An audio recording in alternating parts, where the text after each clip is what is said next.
Jika Abang jadi presiden, pembangunan apa yang Abang akan lakukan untuk Kota Medan? Ya. Ya. Makasih. Silakan Bang. Gini, Kota Medan ini punya sejarah yang panjang sebagai kota perdagangan komoditas.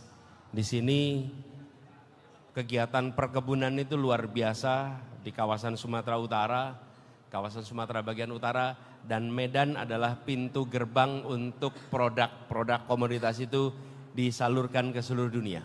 Dari mulai kita bicara sawit, karet sampai tembakau, bahkan tembakau Delhi nilai tambah komoditas. Dan yang kedua, rasanya kita perlu di tempat ini mendirikan Institut Perkebunan Medan untuk anak-anak muda belajar perkebunan.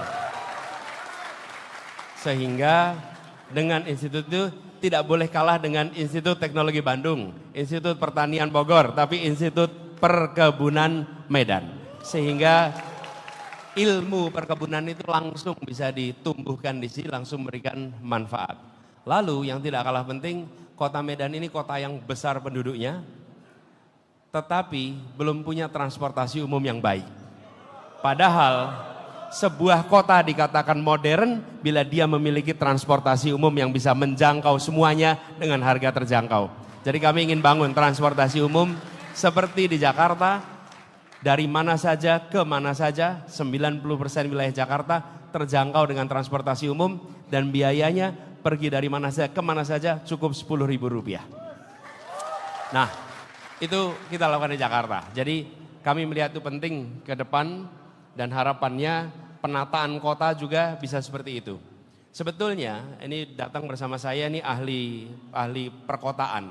Kalau waktunya masih boleh, saya boleh nggak minta bantuan, bukan minta Pak Marco untuk bicara sedikit soal kota. Boleh Bang. Artinya, Pak Marco Kusuma Wijaya, boleh.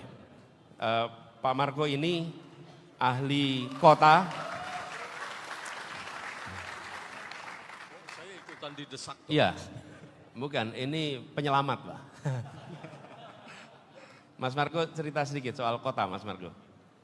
Jadi banyak kota termasuk Medan dulu adalah pusat, bukan? Sebelum ada penjajahan Hindia Belanda dan kemudian menjadi Republik Indonesia, Medan adalah pusat Kesultanan Delhi. Begitu juga banyak kota-kota lain adalah pusat. Nah, ketika Pak Anies mengatakan akan membangun banyak kota ketimbang cuma satu ibu kota baru, itu maksudnya mengembalikan kota-kota yang dulu pusat menjadi pusat lagi, menjadi kebanggaan masing-masing. Medan akan menjadi pusat untuk Sumatera Utara dan sekitarnya yang tidak kalah dengan Jakarta. Tidak sama persis dengan Jakarta, tetapi untuk sebanyak mungkin hal tidak tergantung pada Jakarta.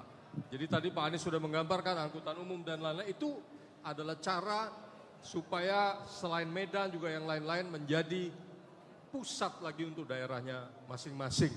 Begitu Pak ya, cukup ya Pak? Ya, oke. Bapak lebih baik yang menjelaskannya. Karena Mas Marco itu bukunya tebalnya berapa Mas Marco kemarin? Buku saya tebalnya 1.717 halaman. Judulnya? Judulnya Kota-Kota Indonesia Pengantar untuk Orang Banyak. Nah, buat teman-teman yang mau menyempatkan baca sejarah kota-kota di Indonesia termasuk ini. Jadi, makasih Mas Marco.